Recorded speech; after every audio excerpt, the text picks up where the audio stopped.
Good morning. I'm here today to do my first reflection on understanding autism spectrum disorders. In this module, we focused mainly on early signs of autism, on diagnosis, on screenings, and on just an introduction of autism spectrum disorder overall. First of all, I'm going to start with my reflection about the documentary. The documentary was a great resource about Spectrum, a story of the mind. This brought back some big flashbacks in my life. It started with Temple Grandin, who I got the pleasure of in my undergraduate degree to watch a presentation and meet her in person. At the time, I believe I was a freshman in college in my undergraduate degree, and I was studying agriculture and extension education. So I really wasn't into the fact that she was autistic. That didn't really, spark my interest because I was all about the livestock and the agriculture and the farming and things like that. So I wasn't too enthusiastic about her talk until I actually heard her talk, and it kind of brought me to this realization that, wow, people with autism, they have great ideas and they think outside the box than maybe a person who doesn't have autism. So that was a really, really great opportunity for me to kind of open my eyes to the world of autism and of people with disabilities. It wasn't until after I graduated with my undergraduate degree that I was teaching, substitute teaching at a school next to my hometown, where I was put into a long-term position as an IA for the special education teacher at the middle school. I had no intentions whatsoever of changing my degree choice. I was currently pursuing my master's in agriculture and community development. I was just doing student teaching or substitute teaching as, a little bit of money on the side while I was getting my master's degree. Anyway, I was put into that classroom with these students, multiple students with autism, and my eyes just kind of opened wide. I fell in love with the position. I fell in love with the kids. That teacher actually was accepting a position with Border Patrol later that year, so her job was open. And the principal at the time asked me, hey, would you be open to applying for the special ed teacher position? And at first I was like, ooh, IA is one thing, but being the actual teacher is a whole nother ballgame. So I slept on it. Then I decided, you know what? I love these kids. I fell in love with the position. I fell in love with how unique and different each one was. Applied, got the position, and here I am today. This documentary, A Story of the Mind, is truly an eye-opener. I understand, as I have 4 students with autism, all 4 completely different realms of autism. They have different sensory overloads, completely different students. I noticed in this documentary, everybody with autism is completely different. They all have different sensory issues, which causes them, to learn different and need different sensory overload things to calm them down. Every person is different. Every person has a different way to maybe calm those sensory overloads down. Temple Grandin talks about how hers is with touch and sound. I have a student who he has huge visual overloads. I also have some with touch. One with sound, he wears his headphones all the time. The fire alarms, they have to warn me ahead of time if we're having a fire drill, because the fire alarm, completely shuts him down. So not everyone with autism perceives the same things as another person with autism, and I thought that was a huge eye-opener at the end of the documentary whenever they talk about that, because each one of them, each person in the documentary describes their sensory overloads completely different than the one before them. So I think it's important in my classroom to have different outlets for different sensory overloads. So I'm going to take that into account in my classroom. Maybe have different sensory centers where they can go to their, to their calm place when they need it to help them, clear their mind, refocus, and then be able to learn in the classroom setting. That was a really, really great documentary. I will definitely be saving that for future use. Moving on into the rest of the module, a couple questions that I've been thinking about after, exploring all resources, doing assignments and things. What did I learn about early signs of autism? Not only, this is another little personal story, not only am I a special education teacher in a middle school setting, so I do not see the side of the diagnosis and the screenings part.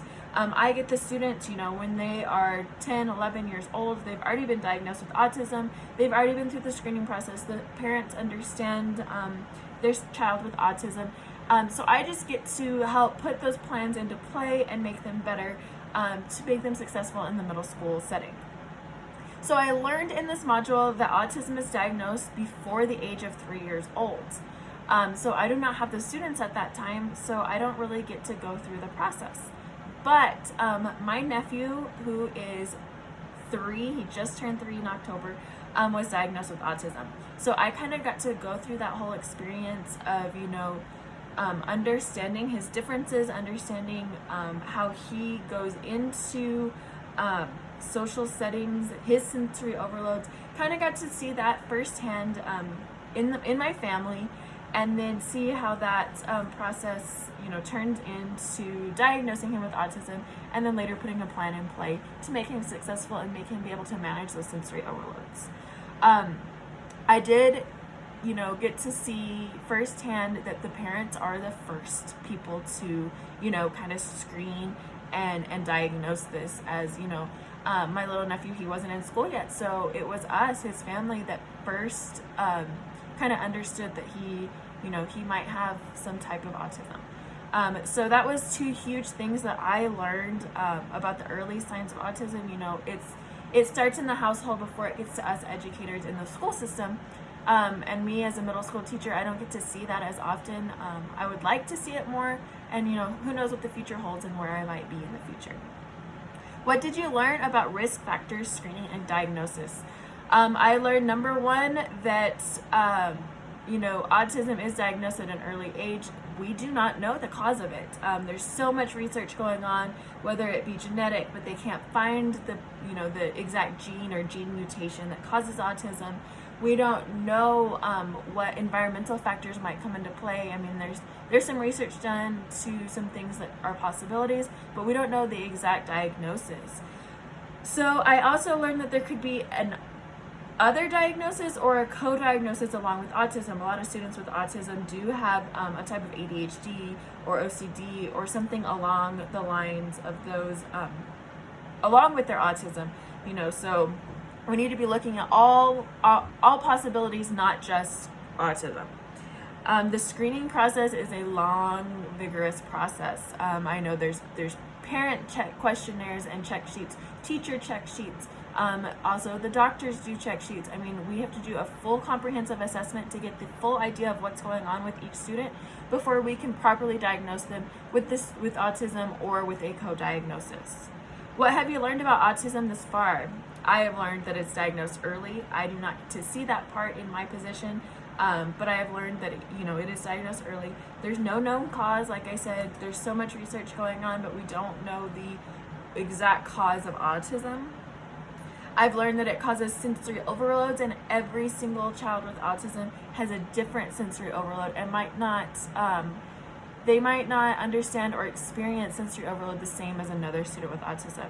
And each child is different. We have to treat them different. We have to give them the outlooks and the ways to manage these sensory overloads on an individual basis, not just every kid with autism needs to go here to decompress and clear their mind.